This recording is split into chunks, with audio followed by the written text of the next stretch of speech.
وكذلك مقال دكتورة دردانة صديقي.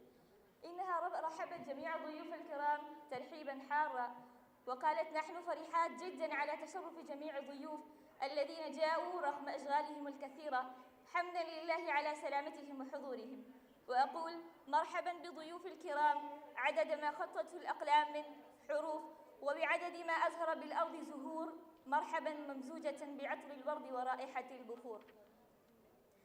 ثم هي تفوهت عن المؤتمر المسمى بالمرأة أساس الحضارة، فالمرأة أول أساس للعائلات والبيوت، حتى نرى بأننا نعيش في العالم التي المرأة هي على مكان عز وشرف، ومع ذلك نرى بأن المرأة بين هجمات كثيرة حتى يظلم عليها في البلاد، وكذلك المرأة ليست محفوظة في الدول غير الإسلامية أيضاً.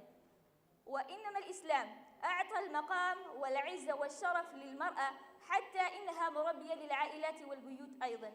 إنما النبي المبعوث صلى الله عليه وسلم رحمة للعالم وكذلك للمرأة أيضاً، ولكن القيم الجديدة تريد من المرأة بأن تقوم في صف الرجال حتى تنهدم عفتها وكمالاتها. أما الإسلام فهو مذهب معتدل للجميع، والإسلام يريد الاعتدال في الحقوق ويرشد إلى الخلق الفاضلة. وينبغي بأننا نظهر أمام العالم بأننا أي المرأة ليست ضعيفة، إنها قوية في ذاتها، والمرأة اليوم قوية وفطنة في ذاتها، لا تريد المرأة الصوارخات والصراحات لحقوقها، إنها تبغي حقها حق ما أعطاها الإسلام. أهنئكم على ما قصدتم الاجتماع حول الموضوع المهم، ونسأل الله العلي العظيم أن يتقبل منا جميع جهودنا ويبارك لنا ما قصدنا اليوم. أسأل الله العلي العظيم بأن يبارك لنا فيه ويتقبل منا، وشكرا على حسن استماعكم، جزاكم الله خير.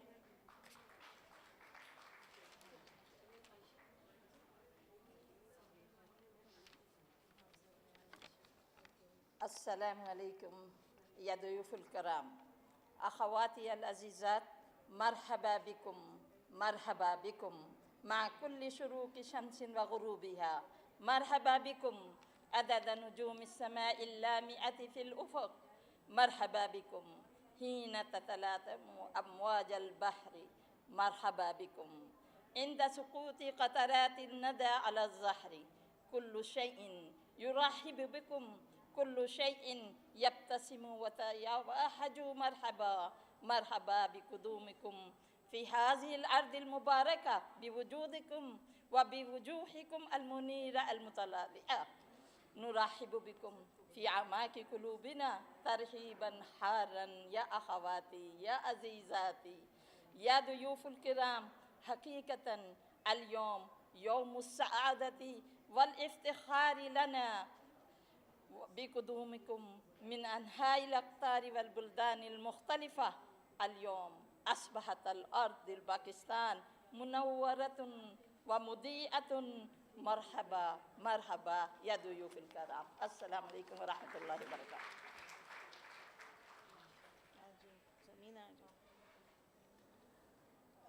Now I am welcoming my delegates from all over the countries. Please proceed to the stage. Ifat Al-Jabari, she is from Palestine, and she is our Vice President of the Council of Trustees also, Ifat Al-Jabari.